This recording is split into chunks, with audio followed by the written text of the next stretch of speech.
History is not even on the table in most of Africa. See, if you're struggling for basic necessities, you don't have the leisure time or the wherewithal to focus on something as abstract as preserving one's history. I'm Ole M. E. Davels, founder of MBAD African Bead Museum.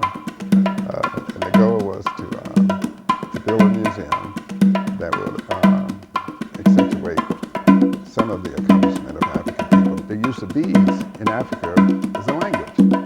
The use of textiles is a language. How you adorn yourself, your rings, etc. All of those were languages because there was information there that was concealed or revealed when you went through that initiation. So Africa was obsessed with communication, but not with uh, a magnifying glass with how you communicate it. There's all kinds of symbolism that are used for communication.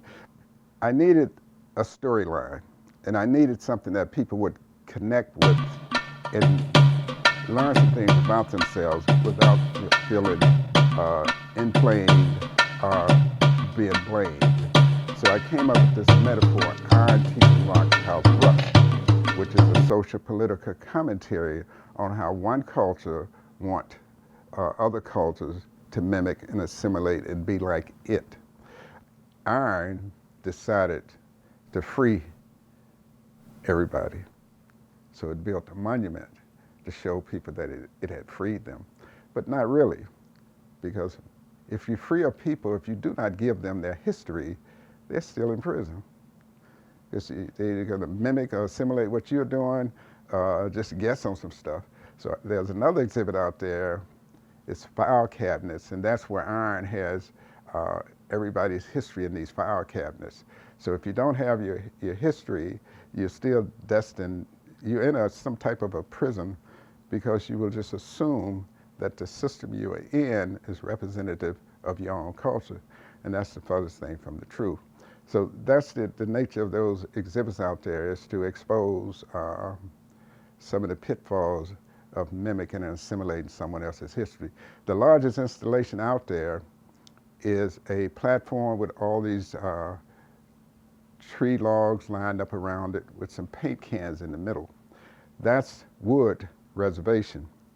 Wood had the audacity to try to fight iron, and it lost. But Wood, in the process, lost over 100 million of its people, and the rest were put on reservation, and the paint cans symbolized casinos, where Wood is supposed to live happy and prosperous from that point on. But just the opposite occur. Some of the worst conditions on the planet occurs on these reservations. So that's an overview of Iron Teaching Rocks How to Rust.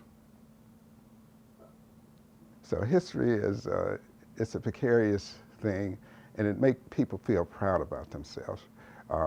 What we have going here just make African people in general feel proud about their history, because it's presented in such a way that it reaps of aesthetics and beauty. So as long as we're reaching the attention of our people, then that's all that matters, because history is pretty much abstract anyway. But you have to do something to give people proud about themselves, and they will continually do what they do best.